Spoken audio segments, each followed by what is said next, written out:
होना चाहिए, अनुशासन के साथ कार्यक्रम संपन्न होना चाहिए। इसके लिए राणा भाई से भी निवेदन करूंगा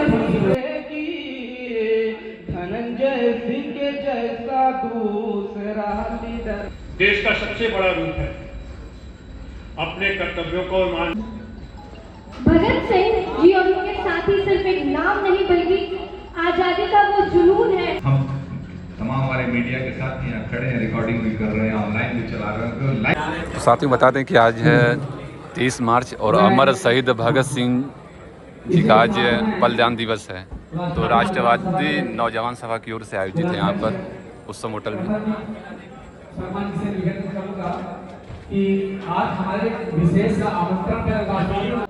बता दें आज पूर्व सांसद धनंजय सिंह और एमएलसी विजय सिंह प्रिंसू जी द्वारा यहाँ पर प्रज्वलित होगा।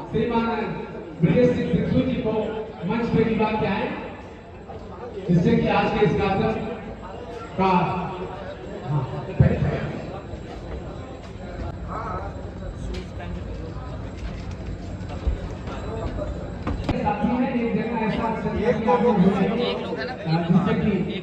किसी प्रकार का व्यवधान भी न उत्पन्न हो और कार्यक्रम होना चाहिए, अनुशासन के साथ कार्यक्रम संपन्न होना चाहिए। इसके लिए मैं राणा भाई से भी निवेदन करूंगा थोड़ी सी व्यवस्था में सहयोग करें। जो भी लोग बाहर हमारे अतिथि हैं आज के राष्ट्रवादी नौजवान श्रद्धासुमन अर्पित करें।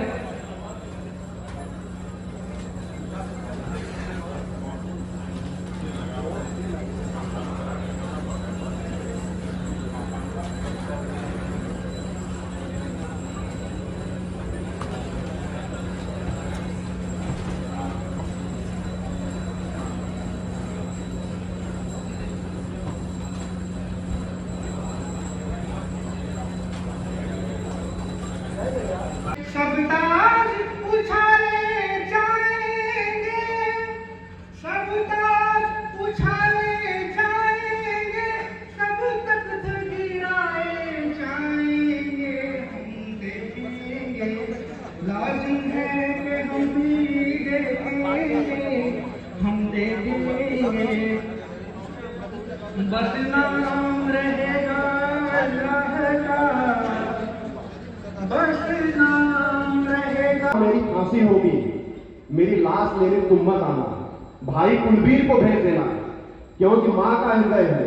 कहीं 2 बूंद आंसू गिर गए तो लोग क्या कहेंगे, भगत सिंह की मां।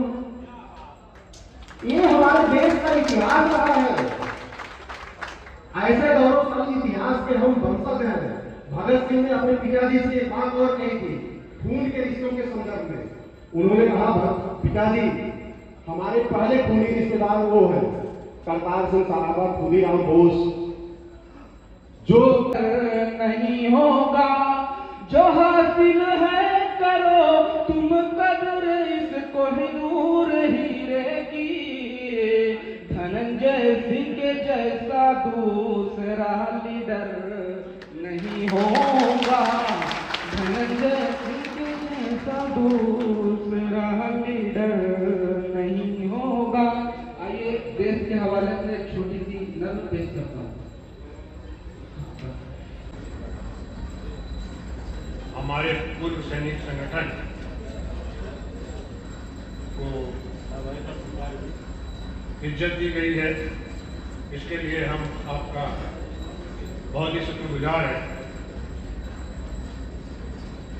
आदरणीय मुख्य अतिथि मंचासीन, सभी विशिष्ट अतिथि, मेरे प्रिय वीर सैनिक लोग और हमारे परम आदरणीय सारे उपस्थित गणमान्य व्यक्ति, आप सबको मेरा कैप्टन अजीत पांडे का नमस्कार। आज 23 मार्च, यह कोई साधारण दिन नहीं है। यह वह दिन है जब भारत मां के 3 अमर सपूत शहीद भगत सिंह, राजगुरु सुखदेव जी ने हंसते हंसते फांसी के फंदे को चूमा। आत्म नागरिक बनना देश का सबसे बड़ा रूप है। अपने कर्तव्यों को ईमानदारी से पालन करना, चाहे आप शिक्षक हो, सैनिक हो, किसान हो या छात्र हो। मेरे अतिथिगण और मेरे युवा साथियों को मेरा सादर प्रणाम। आज हम भारत माँ के वीर सपूत शहीद आजम भगत सिंह जी, राजगुरु और सुखदेव जी के चरणों में कोटि कोटि नमन करने के लिए यहाँ उपस्थित हैं। मैं भी उन्हें आज अपनी भावभीनी श्रद्धांजलि अर्पण करती हूँ। भगत सिंह जी और उनके साथी सिर्फ एक नाम नहीं बल्कि आजादी का वो जुनून है, इंकलाब का वो प्रतीक है। जब आज हम सोचते हैं कि एक इंसान के रूप में हम 80 से 85 साल जिएंगे, तो एक युवा जो आज स्वर्णिम अक्षरों में इतिहास में दर्ज है, वो हंसते हंसते फांसी को चूम लेते हैं।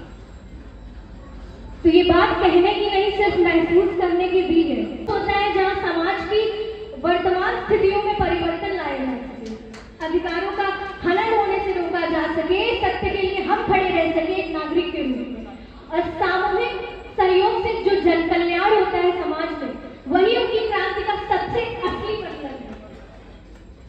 तीसरी सीख जो मैं हमेशा बुक में भी पढ़ती रहती हूँ, मैंने ये देखी है, युवा जोश। आज जहाँ विकसित भारत बनाने की संकल्पना आज हम सभी के कंधों पर डाली गई है कि युवा अपने देश को एक विकसित भारत बनाएगा। विकसित भारत तभी बन सकता है जब एक युवा अपने राष्ट्र के दायित्वों का निर्वहन उतनी ईमानदारी, उतनी शिद्दत से कर सके। किंतु चीर कर तब भी छाती चमक रहा हिंदुस्तान हमारा। इंकलाब जिंदाबाद। जय हिंद, जय भारत, जय संविधान।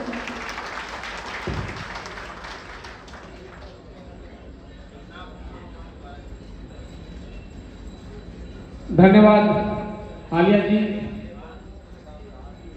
एक लॉ का स्टूडेंट राष्ट्र के बारे में, देश के गौरव के बारे में, अपने संविधान के बारे में इससे बेहतर नहीं सोच सकता जैसा आलिया ने प्रस्तुत किया। और सबसे बड़ी बात है कि आदरणीय संस्थापक पूर्व सांसद महोदय के विचारों से जोड़ते हुए आज के शहादत दिवस को उसने अपनी बात को पिरो करके कहा। बहुत अच्छी बात है कि एक स्टूडेंट कम से कम ऐसे हैं। अब तुम्हें परिवार की बात मैं बता दूं इनको कि हमारे परिवार में 1857 की लड़ाई हुई थी, 2 लोग शहीद हुए थे, फांसी, एक काला पानी। उसके बाद हमारे बाबा आजम जी की 12.5 में शेर है, 49 साल की हत्या है। हमारे छोटे बाबा की भी जेल 12 साल है, साल। एक हम किताब भी लाए हैं जो भी नई पब्लिश हुई है, एक भूपेंद्र प्रताप सिंह है हमारे भाग्यवाद सिंह है, और दिल्ली के अरविंद कुमार सिंह जी है जो कांग्रेस के राष्ट्रीय अध्यक्ष बनकर खड़गे जी के पीएस हैं। उन लोगों ने मिलकर लिखी है किताब, वो मैं लाया हूँ, आज मैं सांसद जी को भेंट करूँगा किताब सभी लोगों को।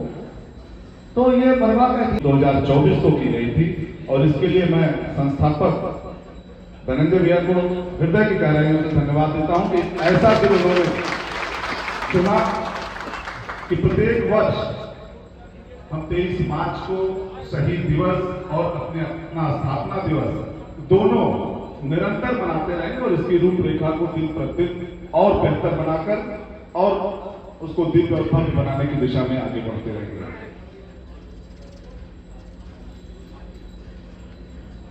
मां भारती के लिए शहीद आजम भगत सिंह, सुखदेव और राजगुरु ने अपना सर्वत्र निछावर कर दिया। अपने जीवन को फांसी के बेड़ियों पर चढ़ाते हैं, तो इनकलाब का नारा आज भी उतनी ही ताकत देता है। आप महसूस करके देखिए, हम इनकलाब का नारा लगाकर जब आगे बढ़ते हैं तो उतनी ही ताकत और उतनी ऊर्जा, उतनी स्फूर्ति के साथ आगे बढ़ते हैं और अपनी दुगनी ताकत के साथ अपने लक्ष्य को प्राप्ति में लग जाते हैं। तो इनकलाब का नारा ये जीवंत रहना चाहिए, हमेशा चलता रहना चाहिए। ये नौजवानों को हमें सीखने की आवश्यकता है, क्योंकि शहीद आजम भगत सिंह। संविधान सभा के सभी यहाँ सम्मानित साथी उपस्थित हैं और ये हमारा सम्मानित मंच, हम किनारे से शुरू करते हैं। देश की आज़ादी के बाद देश को आज़ाद और सशक्त बनाए रखने में जिनकी बहुत महत्वपूर्ण भूमिका हमारे सभी फौजी भाई, उनका प्रतिनिधित्व कर रहे मंच पर अजय पांडे जी और हमारे दो इस कार्यक्रम के विशेष अतिथि जो हैं मोनू शुक्ला जी ने जब कमेटी की बैठक हुई उसमें तय हुआ कि इस बार हम लोग क्रांतिकारी परिवार से जुड़े कुछ विशेष लोगों को यहाँ बुलाएंगे ताकि लोगों ने साझा, इसीलिए मैंने कहा कि जब ऐसे परिवारों के लोग आएंगे तो कुछ बताएंगे, तो आप लोग संस्मरण कुछ बताएंगे तो बहुत कुछ आप लोगों को, उन्होंने अपने दादी के कुछ संस्मरण आपके बीच में साझा किए। तो बहुत सी चीज़ों को उन्होंने कहा कि जब भगत सिंह जी जब फांसी हो रही थी आखिरी, उन्हें जूता और कुछ उनके अपने निजी चीज़ों को उन्होंने जयदेव कपूर जी को दिया था। आज भी उनके घर में वो हिफाजत से पड़ी हुई है प्रतीक के रूप में।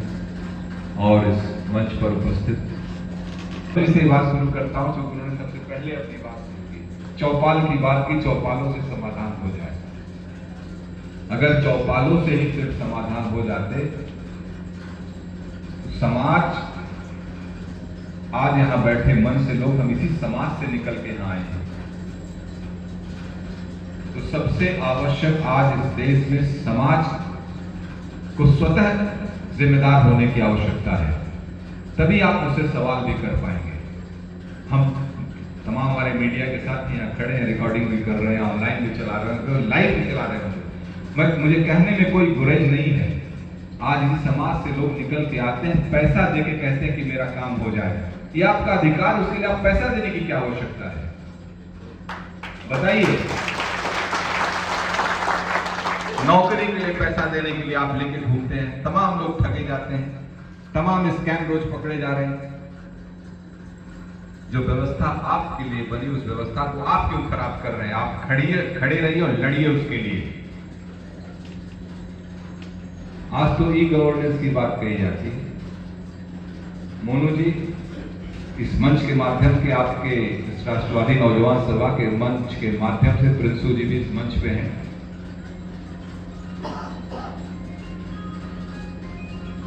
सरकार तिरंगे के नीचे चली तो उस तिरंगे के लिए देश का प्रत्येक नागरिक मरने के लिए तैयार है। इस भाव के साथ रहना चाहिए, इनसिक्योरिटी के भाव के साथ हमें नहीं रहना चाहिए।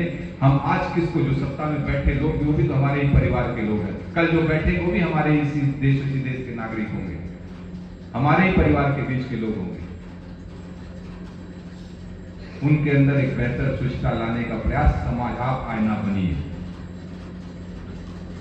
आप लोग पहले आप क्यों सरकारों को चलाना पड़ रहा है योजनाएं? दहेज एक्ट क्यों लाना पड़ा बताइए। मैं मोनू जी की उसी चौपाल की बात पे कह रहा हूं कि दहेज एक्ट सरकार को लाना क्यों पड़ा? समाज अगर दहेज नहीं ले रहा होता तो सरकार को इस एक्ट लाने की आवश्यकता है क्या? तो कहीं ना कहीं हमें इस समाज को, मैं बार बार ये बात कहता हूं कि हमें आज समाज के सामने जो सबसे बड़ी चुनौती है वो हमें एक बेहतर इंसान बनाने की चुनौती हमारे सामने। हम अपने घरों से, अपने बच्चों से, अपने आस पड़ोस से लोग अच्छा बनाने का प्रयास करें। कोल्ड स्टोरेज हो, चाहे उनके लिए गोदाम हो, सारी सुविधाएं किसान को उनके दरवाजे, उनके निजी ब्लॉकों पर सरकार उपलब्ध कराए, ये सरकार की जिम्मेदारी है। इसके लिए सरकार को गले में खड़ा करेगी। सरकार अपने प्रदेश के, देश के प्रत्येक नागरिकों की स्वास्थ्य की चिंता करे और सबको एश्योर्ड करे। हम नहीं कहते आयुष्मान के लिए योजना है, लेकिन सरकार क्या, सरकारें अपने जितने मेडिकल कॉलेज बना रही, एम्स बना रहे हैं, पीजीआई बना रही है, तमाम बना रहे हैं, क्यों नहीं सभी अपने प्रत्येक नागरिक को जो गरीबी रेखा के नीचे, जिसको आपने बीपीएल कह रखा है, 81 करोड़ लोगों को इस देश में अनाज बांटा जा रहा है। हम तय कर दे कितने लोग गरीबी रेखा के नीचे, उन सभी लोगों को सरकार इंश्योर कर दे मेडिकल के लिए, मेडिकल फैसिलिटीज के लिए, पूरे परिवार को। और निजीकरण की दिशा में क्यों बढ़े? उनका इलाज सरकारी अस्पतालों में हो, सरकारी पैसा देगी, सरकारी अस्पताल में जाएगा, सरकारी तंत्र ही मजबूत होगा। हम हमेशा इस पक्ष में रहे कि सरकारी तंत्र मजबूत होना चाहिए। एग्जाम्पल देता हूं आपको, बेसिक से लेके माध्यमिक एजुकेशन तक आप देखिए, उसके बाद आप देखिए हायर एजुकेशन में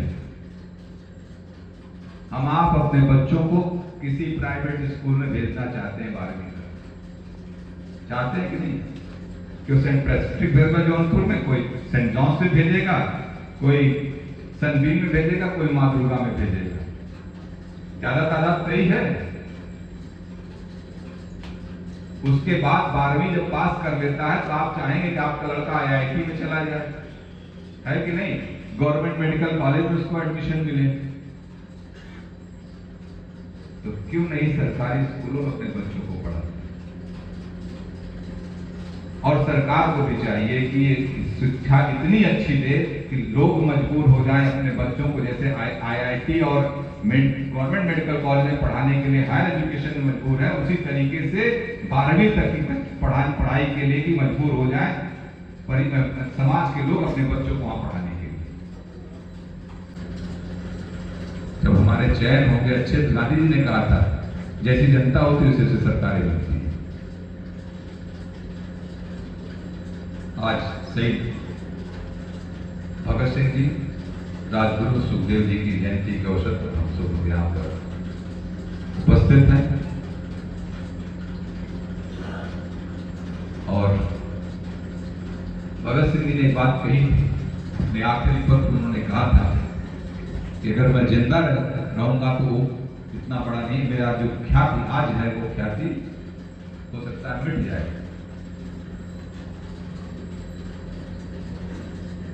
और मैं इस बात से मुझे बहुत गर्व भी है कि इस 24 साल के 23 साल के नौजवान ने फांसी के फंदे उस रास्ते को चुना जिसकी वजह से हजारों भगत सिंह, लाखों भगत सिंह इस देश में पैदा हुए और वहां फांसी जिस जंजीरों में जकड़ी हुई थी उससे आजाद।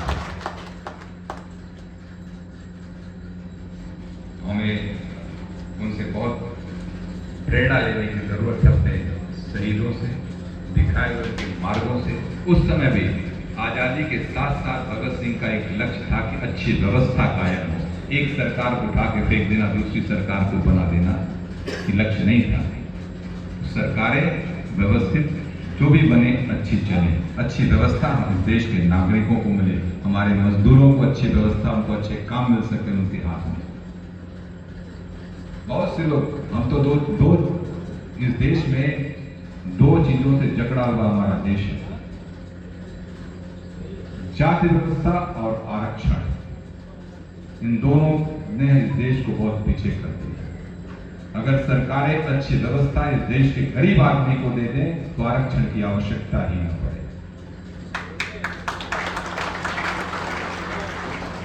आरक्षण समानता के लिए तो है, अगर उन्हें समानता का अवसर मिलेगा तो रिजर्वेशन की आवश्यकता नहीं पड़ेगी।